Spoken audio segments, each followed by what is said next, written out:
pudesse botar na tela, acho que não dá, né? Mas eu estou começando até porque é um tema que realmente me agrada, eu estou começando a recolher algumas decisões assim que fogem de qualquer parâmetro. Não foi aqui em Santa Catarina, felizmente, mas é uma lição de Minas Gerais. Não dá para ver, mas olha, é a mão, né? O juiz é o seguinte: homologo o APFD, não é APFD, né? Eu acho que você já começou a abreviar. Homologo o APFD. Converto a prisão em flagrante em prisão preventiva. Espécie maior de prisão. Essa é a decisão do juiz. E esse juiz tem 32 anos. Isso é que me assusta. Um juiz novo, um juiz que não pode dizer assim, ele foi formado numa escola diferente. Não. É um juiz que já foi formado na Constituição de 88, já deve ter estudado tudo isso e continua a dar esse tipo de decisão. Isso aqui é indecente. A pessoa ficar presa no homologo flagrante e convênio. Ele não disse nada. No dia que eu fui a liminar nesse caso, eu oriento meus assessores olha, antes mesmo de vir o Código de Processo Civil, eu dizia, trago na fundamentação que, de acordo com o projeto do Código de Processo Civil, né, que já fazia esses 6 incisos, incorre em vício o juiz que labora em erros como fazer reprodução do texto normativo, parágrafos, etc. A gente ilustrar e já dizer que, enfim, isso vem ao encontro do direito do futuro, do direito que está por vir. Agora eu estou já tentando, o possível, fundamentar no próprio Código de Processo Civil vigente. Então, quando veio a minuta e o assessor transcreveu esse estudo, eu falei, onde eu vou encaixar essa decisão? Ele é tão ruim que nem cabe aí, não posso nem dizer que ele se limitou à indicação, ele não fez nada. É uma decisão, assim, inexistente. Não há fundamentação, não é que há um vício de fundamentação, aqui é uma fundamentação inexistente. Sim, isso é realmente preocupante. É claro que não é a regra, felizmente, mas quando se vê uma decisão como essa, caberia aqui uma legislação, porque não importa se essa pessoa mereça ficar presa, é o mínimo que se pode exigir, ou o direito que tem o réu, o mínimo direito que ele tem é saber os motivos pelos quais ele está preso. Nesse caso, porque total. A decídia é absoluta. Absoluta. Indesculpável. Tem um excesso. Pelo menos diga uma frase que seja que demonstre que você analisou o caso concreto. Tenho guardado aqui. Ministro, totalmente vazio esse despacho, mas eu, retornando ao tribunal do júri ali, a pronúncia e a decisão do tribunal, nós temos abolido, pelo menos na nossa Câmara, o indúbio para a sociedade. Nós abolimos isso aí porque a defesa cai em cima dessa expressão, né? Dessa expressão, para ter absorção. Até o tribunal está em dúvida. Acaba servindo a fins contrários, né? Mas é uma expressão que a gente deve, deve evitar até para esse tipo de questionamento. Bom, vamos seguir aqui. Muita coisa, né? Está tão rico o debate que tenho certeza que não vamos chegar ao fim, mas não tem problema.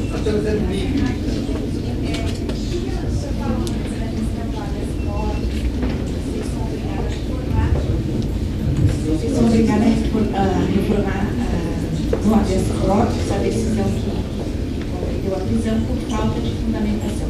Mas aí, então, nesse contexto do juiz, não agiu como deveria, me parece que, quando chega nos tribunais superiores, se dá mais valor para a decisão, para o ato do juiz, do que para os motivos que levam e sejam ou não a prisão. Ou seja, sobre a justiça. Haveria motivos para primeiro, mas o juiz deixou de explicitar. Daí, se o direito individual, processual do réu, prepondera sobre o direito de todos os jurisdicionados de ver o cidadão que deve estar preso. Daí a responsabilidade. Porque o tribunal está tendo, os tribunais não estão, eles poderiam rever e complementar principalmente em era de processo digital, que tem acesso a todas as informações do processo, poderiam muito bem olhar o processo e dar a adequada decisão. Mas aí a gente substituiria o juiz natural, né? E até impediríamos a possibilidade de que aquela decisão fosse passível de nova avaliação no percurso próprio, né? Do juiz, tribunal. A gente não pode queimar a etapa, a gente não pode substituir o juiz e fazer um juízo de mérito, que muitas vezes nós nem temos condições de fazer, por falta de material, por falta de provas, e pela própria natureza do ato, que isso chega em habeas corpus. Como eu disse, é uma pergunta que foi feita lá atrás. O Tribunal de Justiça, o Tribunal Superior, não pode consertar, digamos assim, os erros da instância de origem. Pode apontar, anular, e cabe ao juiz refazer o ato. Não haverá, é o que eu disse, o réu não precisa ser solto. A gente sempre deixa claro no final o seguinte: ressalvada a possibilidade de que se decrete nova prisão ou até outra medida cautelar, e o juiz pode fazê-lo antes de soltar, porque assim que ele toma ciência, ele já decreta uma nova prisão, com a devida fundamentação. Então, é o que eu disse, a função do STJ também é a de, digamos, formar precedentes para o futuro. Se o STJ começasse, se esquecesse a natureza do HC, começasse a ele próprio consertar isso, aí é que nós teríamos uma proliferação de decisões desse tipo. É responsabilidade do juiz, que decretou a prisão, saber que o ato está equivocado e até consertar esse erro, determinando novamente a prisão. Essa é uma... Ministro, amanhã está voando, né? Já chegamos a 11h30. Pelo público-alvo que nós temos aqui hoje de manhã, eu gostaria que eles saíssem daqui com a sua mensagem sobre o conceito de ordem pública e também a adequação das medidas cautelares alternativas. Então vamos tentar correr. Isso é uma coisa que hoje, que nós estamos enfrentando no dia a dia, que seria muito relevante. Vamos tentar avançar. Então, bom, aqui isso vai ficar à disposição de vocês. Estou aberto até na tarde a gente fazer um aprofundamento. Seria importante nós falarmos da proporcionalidade rapidamente, para dizer que essas regras que, segundo alguns, constituem um princípio, né, as três máximas que conferem a ideia da proporcionalidade, seria a adequação e idoneidade, a necessidade, a omissão de excesso, a proporcionalidade distrito, isso tem tudo a ver com o sistema cautelar. E com as cautelares alternativas, porque hoje, como eu disse, se existe uma providência cautelar que é adequada, que é idônea, portanto, que ela permite atender àquela exigência cautelar, por exemplo, evitar que o réu cometa novos crimes, que seria a garantia da ordem pública. E eu posso fazer isso por meio de uma prisão domiciliar, por meio de um monitoramento eletrônico, ou se eu posso evitar, no caso da pessoa que vai ao presídio, que simplesmente proibindo-a de comparecer ao presídio, ter contato com a pessoa, né? No caso de violência doméstica, muitas vezes basta proibir a aproximação do marido em relação a... São providências que são idôneas, no sentido de que elas servem, atendem ao que reclama aquela providência, são subsidiárias, no sentido que elas são a providência, constituem a providência menos invasiva, ela, portanto, passa pela regra da proibição de excesso. Eu não preciso recorrer à medida mais gravosa, que é a preventiva, eu posso recorrer a uma menos gravosa, que tem a mesma idoneidade e a mesma suficiência, né, que é a ideia de necessidade, suficiência, e ela seja proporcional ao sentido estrito. Ela seja uma medida que não seja totalmente incompatível com uma pena que é prevista para aquele crime, né? Essa terceira regra máxima da proporcionalidade no sentido estrito, que é, segundo alguns, a regra da homogeneidade, é a que traz às vezes alguns problemas, porque eu tenho visto, inclusive no Supremo, algumas decisões que trabalham com uma ideia de que a prisão cautelar é incompatível com regime fechado. Aliás, com regime semiaberto. Então, por exemplo, alguém está preso, é condenado, o juiz fixa regime semiaberto. E há decisões dizendo o seguinte: essa prisão cautelar é incompatível com o regime fixado na sentença. Então solta. E eu, da vez, não compartilho com esse entendimento. Por quê? Porque a prisão cautelar é prisão cautelar. Ela tem um pressuposto que não é o mesmo da pena. Claro, trabalha com juízo hipotético, juízo de probabilidade, e é claro que com a sentença esse juízo se reforça, funciona como esse delito, passa a ser um juízo de certeza. Mas ainda é uma prisão que não é prisão decorrente de pena. Né? Então eu não trabalho com regime. Agora, é claro que se o juiz fixa uma pena e o sujeito já cumpriu essa pena na prática, porque ele está preso há 3 anos e a pena mínima fixada a pena fixada na sentença foi de 2, há um total descompasso entre a pena e a prisão cautelar. Tem que soltar, ainda que permaneçam presentes os motivos que levaram aquela prisão a ser decretada, porque ele já cumpriu a pena na prática. A mesma coisa se eu fixo um regime aberto. Eu poderia, nessa hipótese, converter a prisão preventiva em uma cautela alternativa, um regime de monitoramento, uma pessoa permanecendo em casa, enfim. O que eu não posso é manter uma prisão se o regime foi aberto ou se a total da pena já superou o fixado na sentença. O total da cautela já superou o total fixado na sentença. Mas regime semiaberto é um regime que pressupõe o ingresso da pessoa no sistema penitenciário. Pressupõe que a pessoa vai ser presa, vai ser recolhida ao presídio e só vai passar a ter direitos, a benefícios, depois de examinados, inclusive os requisitos subjetivos. Então não há incompatibilidade, a meu ver. Né? Me preocupa porque está graçando essa jurisprudência de tal modo que alguns crimes, se o réu for condenado, por exemplo, crime de furto, que é um crime que normalmente dá um regime semiaberto, furto qualificado, 2 anos, se a prisão cautelar tem algum motivo que a justifique, ela passa a não existir mais essa justificativa na medida em que o regime fixado for semiaberto. Então, eu acho preocupante essa confusão, a meu ver, entre cautelaridade e punição. São 2 regras distintas, mas tem que haver uma certa proporção. Isso hoje está muito claro no próprio artigo 282, quando fala da adequação, da idoneidade, e quando fala da suficiência, né? Vejam, a regra hoje é, primeiro, ver se é cabível uma providência cautelar alternativa. No último caso, prisão preventiva. Ministro, bom dia. O senhor acha que, de repente, esse novo artigo do Código de Processo Civil que traz a necessidade dessa fundamentação mais pormenorizada, que o juiz não deveria fundamentar individualmente o descabimento das medidas alternativas, cada uma?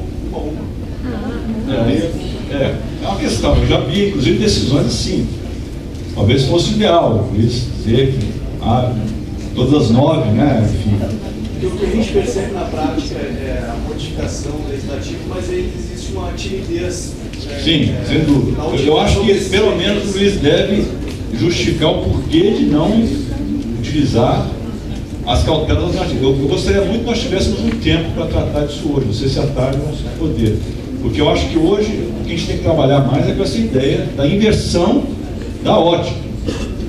Hoje nós trabalhamos com ainda vemos muitas decisões que colocam as medidas alternativas como quase um favor. Por exemplo, a fiança.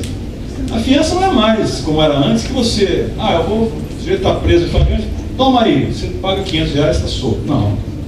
Hoje a fiança é uma medida cautelar, não é mais uma contra-cautela. Então tem que justificar a imposição da fiança, até porque eu posso impor uma fiança estando o réu solto. Isso é uma grande novidade do sistema. A fiança, como qualquer outra medida cautelar, ela pode ser imposta para quem está solto, exatamente para evitar o uso da providência mais gravosa, que é a prisão. Então, quando eu fixo uma fiança, o réu está preso em flagrante, foi para o juiz, ele vai ou relaxar o flagrante, ou converter o flagrante em prisão preventiva, salvo, né? Eu coloquei para trás daqui. O juiz vai converter a prisão preventiva quando presentes os requisitos constantes do artigo 32 e se revelarem inadequadas e insuficientes as cautelas diversas. Ele tem que fazer essa avaliação. Ele só vai poder usar a prisão preventiva quando ele concluir que não é possível, não é adequado ou não é suficiente uma fiança, uma proibição de comparecimento a processos locais, proibição de contato com certas pessoas. Enfim, se essas providências forem suficientes e adequadas, ele não pode usar a medida magistral. Então essa é a ideia. Agora, talvez não precise analisar uma a uma, mas ele tem que pelo menos demonstrar que naquelas circunstâncias em que o crime foi praticado, pela personalidade, digamos, que o réu demonstrou ser uma pessoa muito violenta, pela maneira como ele executou o crime, pelo seu histórico, nada indica ser suficiente a imposição de qualquer outra medida alternativa prevista na matéria 19 e, portanto, recorre-se à providência extrema. Pelo menos isso ele tem que dizer. Né? Quanto à duração do processo também, esse é um tema que gera muitos habeas corpus e nós temos uma dificuldade muito grande no direito brasileiro. Por quê? Porque, ao contrário de muitos países que têm código de processo penal modernos, como é o caso de Portugal, Itália, que fizeram reformas no final da década de 80, outras reformas sucessivas, países que prevêem uma duração da prisão por etapas do processo. Então, por exemplo, mais ou menos o que se faz com a prisão temporária, um prazo fixo, né? Só que lá se estabelece o seguinte: a prisão preventiva pode durar tantos meses até a denúncia, tantos meses entre a denúncia e a sentença, tantos meses entre a sentença e o julgamento do recurso, e de forma que o total não ultrapasse tantos anos. Na Itália, por exemplo, uma prisão cautelar pode durar até 6 anos. Em casos excepcionais, prorrogações, etc. É um prazo excessivo. Mas é uma prisão que precisa ser contabilizada por etapas. Então, digamos, eu não me recordo exatamente, mas 6 meses até o julgamento em primeiro grau. No dia seguinte a esses 6 meses, o réu teria direito a ser solto, como é o caso da prisão temporária. Né? Se o réu estiver preso temporariamente, no dia que escoou o prazo, ele tem que ser solto ou convertido em prisão preventiva. Como no Brasil nós não temos isso, nós temos prazos para a prática dos atos processuais, que são prazos absolutamente desrespeitados. Né? Não existe, ninguém vai ser solto porque o promotor ofereceu denúncia no 6º dia. Ou ninguém vai ser solto porque o juiz não sentenciou em 100 e poucos dias, enfim, os prazos que somados ali dão 100 e poucos dias. Depois da sentença, nem prazo existe para julgamento de recurso. Então nós trabalhamos com o juízo de razoabilidade. E o que é razoabilidade? Para mim é diferente, né? Qualquer um vai ter uma avaliação diferente. E realmente, todos os dias que nós temos sessão de julgamento no STJ, e tem caso de excesso de prazo, nós temos essa dificuldade, porque já houve um caso lá na STJ que nós não tivemos uma pessoa presa, já estava há 9 anos presa. 9 anos. Para mim isso foge totalmente da razoabilidade. Mas era um caso assim, pense num caso grave. Né? Já tinha sido condenado a uma pena elevadíssima, 20 e tantos anos, ainda tinha outros processos em andamento.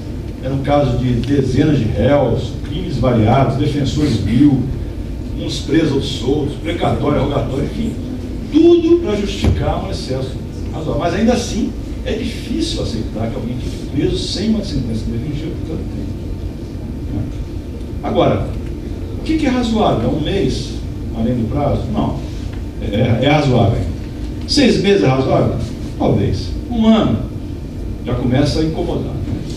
Então, assim, vai sempre a partir desses critérios, que são critérios que foram definidos pela Corte Europeia dos Direitos Humanos e pela Corte Interamericana de Direitos Humanos, que estabelecem padrões para serem verificados. E são esses 3 que a jurisprudência já sedimentou. Primeiro, complexidade da causa. Se é um processo com vários réus, vários crimes, muitos advogados, réus presos, réus soltos, incidentes processuais, etc. Conduta das partes, em especial da defesa.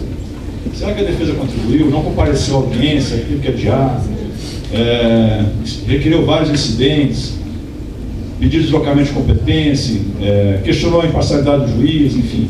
Muitas vezes direitos da parte, claro, mas de alguma forma contribuiu para o excesso. E mais ainda, esse ser para mim é o mais importante, que é o que eu pessoalmente observo. Está havendo empenho no Poder Judiciário, no Ministério Público, principalmente no Poder Judiciário, está o juiz demonstrando, o tribunal está demonstrando que está se empenhando para julgar aquele caso do réu preso. Quer dizer, uma audiência de réu preso marcada para meses depois. Aí faltou uma testemunha, designa uma cumprimentação para outros meses depois. O julgamento da apelação está no tribunal há 1 ano e não houve nenhum ato, nada. Aí o desembargador aposenta, redistribui, vai para outro desembargador. Aí depois de 6 meses, o desembargador, enfim, se afasta por motivo, vai para outro. Quer dizer, o Estado, não só a própria autoridade responsável, isso não é uma responsabilidade subjetiva, mas o Estado, o judiciário, está moroso. Não vou dizer nem desidioso, porque a gente sabe que uma boa parte dos casos não é desídio. É falta de condições. Agora, o réu não tem nada a ver com isso. Ele não pode ficar indefinidamente preso. Então, se foge do razoável, nós relaxamos a prisão. Eu não vou nem falar desse tipo, que é uma questão polêmica, mas só para mencionar que essa ideia de que em providência cautelar não se pode ouvir o réu é algo que normalmente tem pertinência, mas em algumas hipóteses não há incompatibilidade em se adotar um contraditório prévio, principalmente em questões de violência doméstica. Dar oportunidade ao réu, quando não há uma premência tão urgente de decidir o caso. Por exemplo, o réu foi proibido de ter contato com a esposa. Aí a esposa vem em juízo e diz o seguinte: olha, ele ligou para mim. Eu vou decretar a prisão só por isso. Porque a lei em tese permite. Parágrafo 1 do artigo 312. Descumpriu a medida protetiva, cautela alternativa. É uma hipótese em que, se não está havendo nenhum risco de vida iminente, eu posso marcar uma audiência ou simplesmente abrir prazo para que o réu se manifeste sobre o que ela diz, sobre as penas, inclusive, de ser preso preventivamente. Ah, mas é caso de prisão preventiva, o réu está ameaçando fugir. Tudo bem, então aí eu não vou ouvi-lo, né? Terminar que ele se manifeste. Né? Seria impensável, por exemplo, também, interceptação telefônica. Vamos ouvir o que a defesa tem a dizer a respeito. Claro, normalmente é incompatível essa pré-auditiva, ao de ato alterar, né? Nós temos que decidir com urgência, mas em alguns casos é possível, só deixem aberta essa possibilidade. O princípio também que não há de ser esquecido é o da proteção penal eficiente, porque sempre que se fala em prisão cautelar, há uma preocupação em preservar os direitos do indivíduo contra os excessos do Estado, contra a atividade excessiva, abusiva do Estado, mas não se pode descurar também do direito da sociedade de se proteger contra quem deve ser preso. Então, aquele famoso, o cérebro equilíbrio entre o interesse punitivo e o interesse de proteção do indivíduo. É tão errado o Estado que se omite o dever de proteger penalmente a vítima e a sociedade, quanto o Estado que, sob esta justificativa, se excede na proteção, indo além do necessário. Então, tanto a prisão preventiva pode ser um excesso, quanto a ausência de prisão preventiva pode ser uma omissão relevante. Os direitos fundamentais devem ser compreendidos também numa visão objetiva, de que há deveres também de todos os cidadãos em relação aos seus pares, para a comunhão social. De modo que o Estado tem o dever de agir para proteger os particulares contra outros particulares que não são capazes de conviver pacificamente, sem cometer crime. Bom, só para... não vamos falar sobre isso, porque é óbvio. Vamos falar aqui então sobre a questão da prisão preventiva para garantia da ordem pública, que de fato é a grande dificuldade que nós temos. Por quê? Porque, infelizmente, o nosso Código perdeu a oportunidade de, com a reforma de 2011, a Lei 12.403, dar uma definição a essa modalidade de prisão preventiva, essa justificativa, prescritiva, prisão preventiva, uma explicação um pouco mais concreta. Nós continuamos a usar uma expressão, garantia da ordem pública, que é uma expressão porosa, abstrata, que comporta vários significados, e que tem comportado vários significados. Eu coloquei esse traço para indicar que não se justifica o decreto de prisão preventiva invocando isoladamente um desses fundamentos que muitas vezes estão presentes no decreto de prisão preventiva.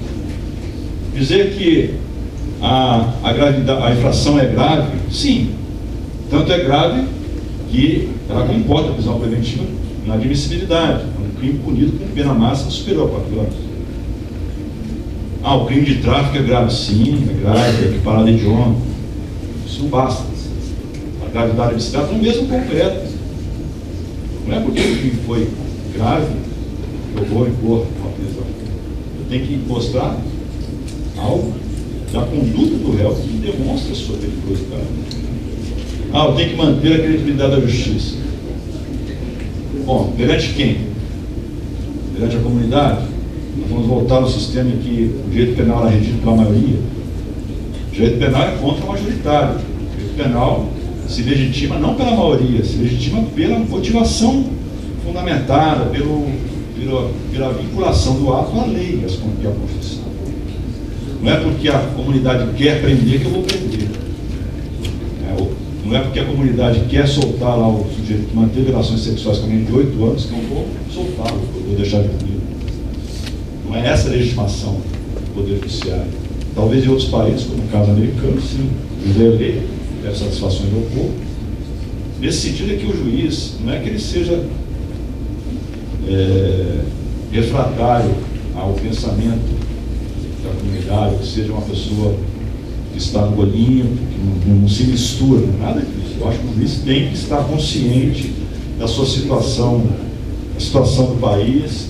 Isso pode, inclusive, de alguma maneira, interferir na sua avaliação, mas ele não pode decidir porque a vontade da maioria é. Para isso que existe o juiz. Para isso que há juízes em Berlim, né? A expressão. Ele, portanto, não vai decidir para satisfazer o sentimento de justiça da sociedade, nem porque há um clamor público, ou até para dar segurança ao réu. Tem que dar segurança ao réu, mas não prendendo ele. Seria um contrassenso. Dever de exemplaridade, né? A gente vê decreto, é necessária a prisão preventiva para mostrar que o Estado, tudo bem, até de um certo modo, isso pode ocorrer, desde que você vincule essa ideia à necessária preservação da ordem pública contra a repetição de atos futuros. Mas em relação àquele, uma relação terceira, ou necessidade de pronta resposta à conduta do réu, isso é uma punição antecipada, isso foge da presunção de inocência. Eu estou punindo antecipadamente. O que acontece, gente, é que, infelizmente, com a demora do processo penal brasileiro de chegar a um termo, a prisão cautelar acabou assumindo uma função punitiva. Isso a gente vê assim, com clareza em muitas decisões que acabam tentando obviar a dificuldade nossa, do Poder Judiciário, de decidir uma causa definitivamente num tempo razoável. Pela quantidade de recursos, pela falta de recursos processuais, pela falta de recursos humanos e materiais, enfim, pelas dificuldades próprias do Judiciário, pelas manobras, às vezes pela morosidade, enfim, individual. E aí acabamos, muitas vezes, utilizando a prisão cautelar como uma resposta punitiva antecipada. Isso não pode acontecer. Então, para que uma prisão cautelar, para a garantia da ordem pública, seja válida, isso não é opinião minha, isso eu tiro a doutrina mais qualificada. É necessário que nós vinculemos a preservação da ordem pública à evitação de novos crimes. Qual não foi a redação do artigo 282, inciso 1, e não exatamente essa? Vejam, quando a Lei 2.403 veio à luta, ela introduziu um capítulo específico de medidas cautelares pessoais, entre as quais a prisão preventiva. O artigo 312 está no mesmo capítulo do artigo 282, que trata, em geral, de qualquer medida cautelar. E no inciso 1 do artigo 282, deixa eu ver se não, mais adiante aqui, transcrevi em algum lugar, mas acho que está muito para frente. Mas, enfim, o artigo 1 do 282 diz que a prisão, qualquer medida cautelar será decretada para 1. Assegurar a instrução criminal, a mesma coisa do 312. 2. Assegurar a aplicação da lei penal, a mesma coisa do 312. A única diferença que o artigo 282.1 tem em relação ao 312 é quando ele fala como terceira causa para o uso de uma medida cautelar, essa expressão: evitar a prática de infrações penais. O que é? Está aí. É esta a dicção que deveria ser utilizada no 312. Daria mais concretude a essa ideia tão abstrata. Então eu só posso decretar uma prisão preventiva quando eu demonstrar que é o único meio para evitar a prática de novos crimes. Isso, inclusive, tem a ver com outro tema interessante que a gente tem que falar, que é a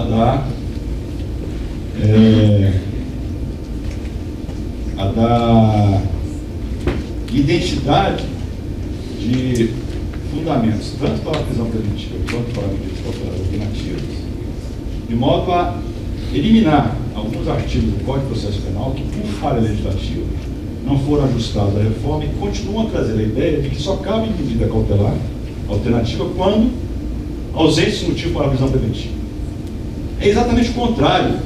Eu só posso impor uma medida cautelar se estão presentes os motivos para uma preventiva. Só que eu não vou impor a prisão preventiva porque ela é excessiva. Eu tenho providências menos gravosas que a satisfazem, que podem ser utilizadas e devem ser utilizadas como regra de proporcionalidade. Então, essa ideia que a gente vê muitas vezes ainda em decisões de que só cabe medida cautelar alternativa, que o Código diz isso, eu vou mostrar. Quando ausentes motivos para presente preventiva, não. O artigo 282, inciso 1, reproduz a mesma coisa do 312, ou seja, qualquer cautela exige as mesmas motivações para uma prisão preventiva, para uma fiança, para uma proibição de acesso. O que diferencia é o grau. É mais ou menos o seguinte: uma pessoa está doente, eu posso dar a ela um analgésico, posso dar a ela um anti-inflamatório, posso dar a ela um antibiótico ou um remédio de tarja preta. O remédio de tarja preta é a prisão preventiva. E eu só vou usar o remédio de tarja preta quando os outros, menos invasivos, não servirem. A pessoa está internada no hospital, pode estar em uma UTI, pode estar no quarto. São questões de avaliação do grau de eficiência, de suficiência das providências que atendem ao mesmo objetivo, que é curar o paciente, que é proteger a sociedade. A sociedade pode ser protegida com um analgésico ou pode ser protegida com um remédio de tarja preta. Vai depender do grau de suficiência do medicamento, né? Então vejam, como é que a gente afere a garantia da ordem pública? Avaliando se a pessoa é alguém cuja liberdade representa um risco à ordem pública e não há como, digamos, prover a essa situação que não seja pelo uso da medida extrema. E isso eu faço analisando um conceito que é um conceito um pouco questionável, porque remete a uma criminologia positiva, né? É o conceito de periculosidade. Mas para fins cautelares eu posso utilizar esse conceito. Dizer, olha, essa pessoa, se permanecer solta, tende a reproduzir esse comportamento, tende a voltar a cometer crimes. E como é que eu concluo isso? De duas formas: examinando o seu passado ou examinando a maneira como ela cometeu o crime. Passado pelos antecedentes. Quais são os antecedentes? A pessoa é incidente e decreta a prisão preventiva? Não. Embora o artigo 313 permita a decretação da prisão preventiva quando se trata de alguém já condenado, não significa que todo condenado, todo reincidente deva ser preso. É apenas uma admissibilidade. O que permite a avaliação da necessidade. Porque eu posso ser reincidente, por exemplo, um furto. Eu cometi um furto, há, sei lá, 3 anos atrás, fui condenado, porque agora eu cometi um tráfico, eu tenho que ser preso? Não. Será que eu preciso ser preso porque eu cometi um furto lá atrás, cometi uma lesão corporal, cometi um crime contra a honra? Enfim, eu tenho que avaliar caso a caso, né? Se eu tenho um passado, uma folha penal cumprida, né, que mostra uma tendência à recidiva comportamental ilícita, eu estou justificando o decreto de prisão preventiva. Ou então, a maneira de executar o crime, ou o comportamento que essa pessoa teve antes ou depois do crime, mostram que se trata de alguém que, se não for preso, vai voltar a delinquir, vai voltar a ameaçar a ordem pública, vai voltar a violentar a integridade física de alguém, vai voltar a atingir o bem jurídico. Enfim, eu posso usar a terminologia que for, mas eu tenho que vincular esta ideia de evitação da prática de novos crimes, infrações penais. Deixa eu só uma questão dos antecedentes, ali pode ser feito de questões minoridade. Bem, aí é outro tema também que nós estamos para decidir. Na semana que vem haverá uma sessão, dessa terceira sessão, em que isso virá à tona. Por quê? Pode-se utilizar os atos infracionais praticados pelo adolescente, né, como antecedentes penais? Não. Como antecedentes penais? Não. Não são antecedentes penais, são antecedentes infracionais, vou colocar assim. Então, para fins de fixação da pena, aumento da pena, não. Isso está claro, está pacífico. O que nós temos discutido no STJ, e há uma divisão muito clara em relação a isso, é se os atos infracionais podem ser avaliados para indicação da personalidade perigosa do réu. Ele completou 18 anos hoje, amanhã ele comete um homicídio. Eu poderia, para justificar, além da gravidade do fato, dizer o seguinte: olha, quanto adolescente, eu tenho aqui o registro, ele cometeu diversos atos infracionais violentos. E, portanto, um juízo de cautelaridade, um juízo hipotético, que não trabalha com certeza, trabalha com fumos comis delicti, trabalha com uma avaliação não de certeza, mas de preservação de interesses caros à sociedade, no caso concreto, a prática de novos crimes, a evitação de novos crimes. Eu pessoalmente entendo que eu poderia usar esses atos infracionais como fundamentos para demonstrar a personalidade dele. Isso é questionável, claro. Mas eu estou violando o direito do adolescente não ter considerado isso como antecedente. Quando ele era adolescente, ele tinha essa proteção. Agora ele é um imputado.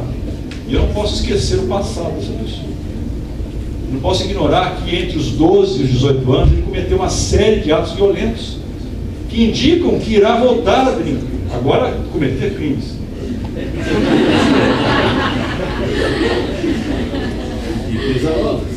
Então, é importante isso. Mas isso vai ser discutido e eu estou achando que eu vou perder. Há uma tendência a entender que não pode, mas vamos ver. Eu acho que são duas soluções discutíveis, né, mas eu vejo essa distinção. Uma coisa é providência de natureza cautelar, outra é providência de natureza penal. Né? Eu faço essa distinção. Bom, forma de execução do crime. O sujeito praticou um roubo. Todo roubo gera prisão? Não. Por exemplo, roubo praticado com simulacro de arma de fogo. Não houve violência real. Há casos de pessoas que nem exibem o simulacro. Coloca a mão dentro da blusa assim, passa a carteira. Será que essa pessoa precisa ser presa cautelarmente? Só por isso? Eu acho que não. Agora, se a pessoa tem lá outros atos iguais, tudo bem, mas se é um ato isolado, por exemplo, se não há prova de que houve outro, não houve violência real, é um roubo, é grave, haverá uma pena de pelo menos 4 anos, sim. Mas eu não preciso necessariamente trabalhar com a prisão. Tráfico de entorpecentes. Todo tráfico precisa de prisão? Não. Eu não posso utilizar aquelas expressões, né, para dizer que o crime de tráfico é um crime grave, que afeta o sentimento de justiça, causa um clamor público, e que é necessário que o Estado responda prontamente para evitar que essa prática se dissemine. Esse é um discurso muito genérico. Eu tenho que, de fato, dizer o seguinte: olha, no caso concreto, Este cidadão foi preso com uma quantidade tão grande de drogas que indica não um tráfico isolado, indica uma atividade permanente, indica uma habitualidade na mercancia ilícita da droga. Ele foi preso com 2 quilos de cocaína, 1 tonelada de maconha, sei lá. Isso não mostra que foi um tráfico isolado. Porque o tráfico isolado, por si só, dependendo da situação, não é algo que imponha uma prisão cautelar. É o caso da moça que vai no presídio. Será que ela precisa ser mantida presa durante o processo? Se talvez nem no final ela vai receber uma pena que lhe implique uma restrição à sua liberdade? Então isso aqui tem que ser um homicídio. Claro, o homicídio é grave por natureza, mas talvez uma participação num homicídio que não seja a revelar um comportamento necessariamente violento permita uma liberdade. Eu acho que o crime de homicídio é o mais difícil de trabalhar com a ideia de liberdade, porque, por razões óbvias, né? O comportamento mais violento que tem é tirar a vida humana. Mas ainda assim o juiz não pode deixar de explicitar as razões para manter a pessoa presa. Bom, aqui outras questões relativas à aplicação da lei penal, à instrução criminal. Quer dizer, não basta o sujeito não ter identidade, não basta ele não ser encontrado, tem que dizer, olha, está foragido, ou tentou se evadir, a falta de identidade dele está de alguma forma perturbando a aplicação da lei penal, a instrução criminal, e levando em consideração que a falta de identidade tão logo suprida implica a soltura do réu. Né? Isso só para pegar a questão que eu vi, né? Da instituição, típica instituição criminal, né? Essa instituição criminal ela pode ser interpretada no sentido mais amplo, agora, em crimes com organização criminosa. O juiz sentenciou aquele processo contra o réu e vai dizer, o argumento inicial é: acabou a instrução, já tem sentença, ele não traz risco àquela instituição criminal. Mas, existindo vários processos conexos àqueles fatos, eu posso, naquela sentença, usar como motivação para manter ele preso o fato de existirem outras investigações que ele pode vir a influenciar? Eu acho difícil, porque aí teria que haver uma decretação da prisão nesses outros processos. Esse outro processo isso. Porque aí você estaria determinando a providência cautelar que não protege aquele processo. Você protege outro processo. É melhor você combinar com o juiz do outro processo para ele decretar a prisão. Você liga para o seu juiz, olha, eu quero ter a prisão. Será que eu tenho mais 5 minutos? Só para terminar aqui. Olha, essas observações que eu acho algumas importantes. Né? Primeiro que, como eu falei, o juiz a todo momento pode reavaliar tanto para soltar quanto para prender novamente. O que importa é o seguinte: se ele soltou, ele não pode prender sem fatos novos. Né?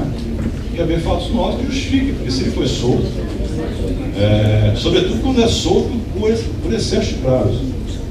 Eu acho até que seria defensável dizer que se ele foi solto por excesso de prazo, não deveria ser preso de forma alguma, mas enfim, assim que pelo menos com fatos novos ele seja novamente preso. Aquilo que falamos, o tribunal não pode, em HC, aperfeiçoar ou validar a decreto de prisão preventiva, insuficiente motivado. Não cabe prisão preventiva após passado largo período de tempo. Isso tudo aqui eu tiro da jurisprudência nossa. Então, o sujeito está sendo investigado, depois de 5 anos vem a denúncia e o juiz decreta a prisão preventiva. A não ser que nesse período o juiz demonstre que ele continuou a cometer crimes, ou que assumiu um comportamento, por exemplo, ameaçando fugir, tudo bem.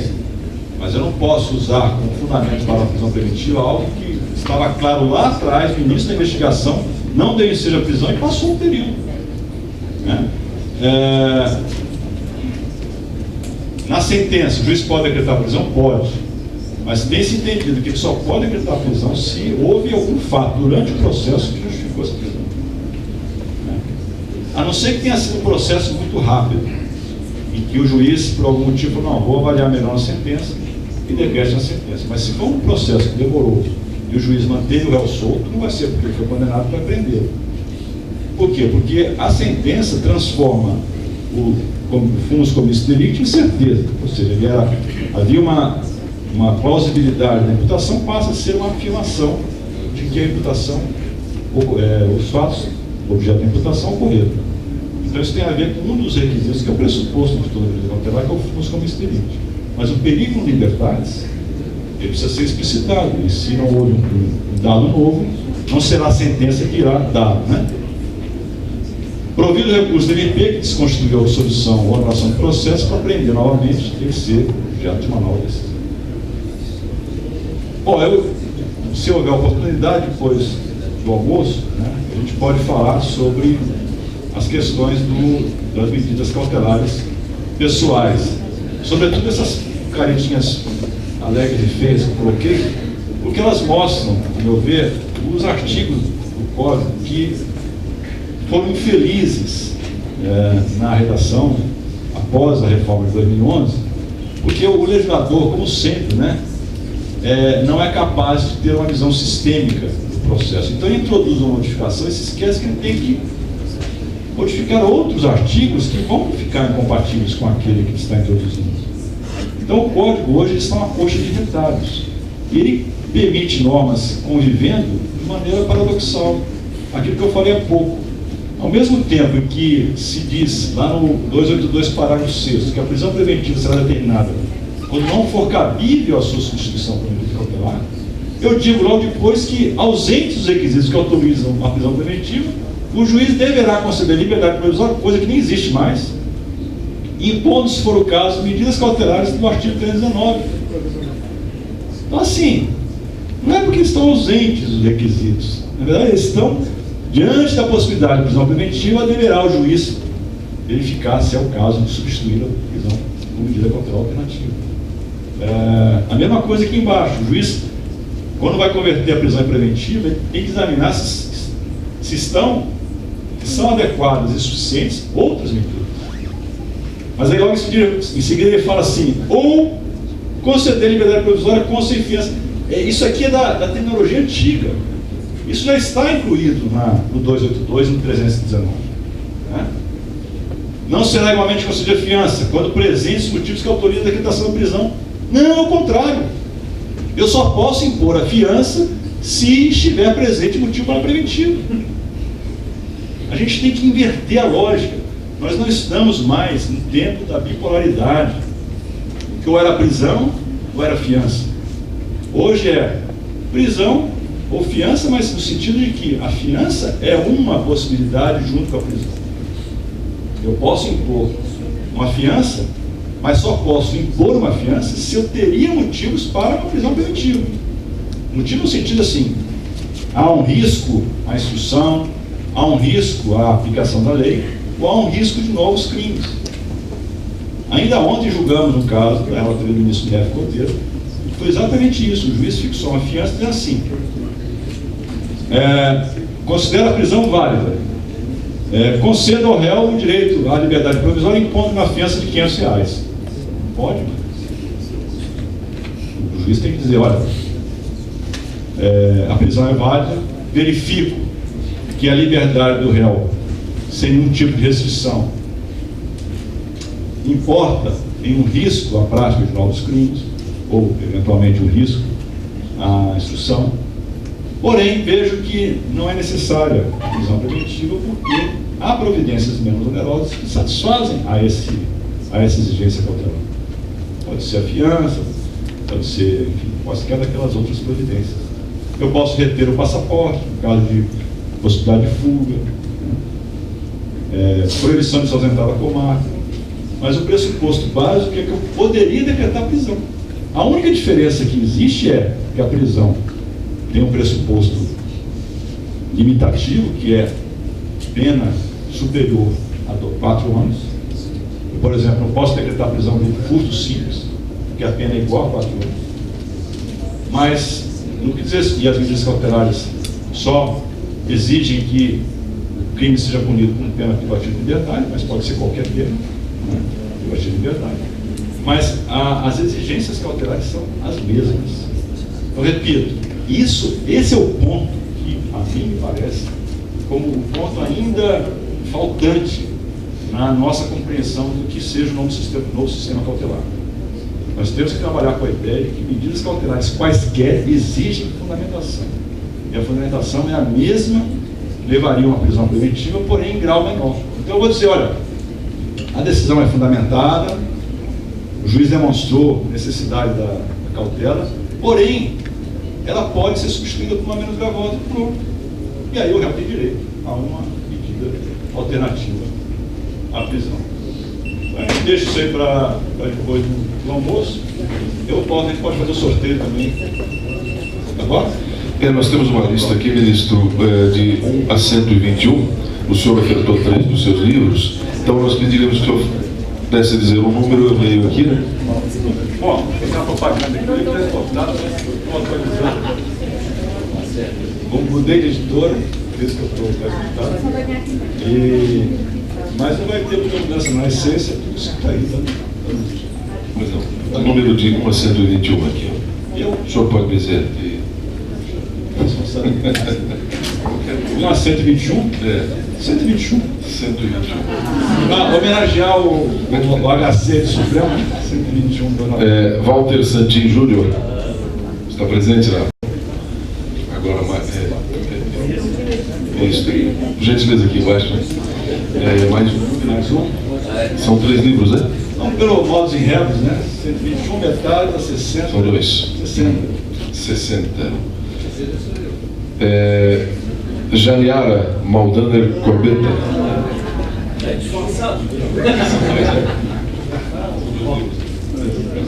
Bom, nosso agradecimento então ao ministro Rogério Guedes.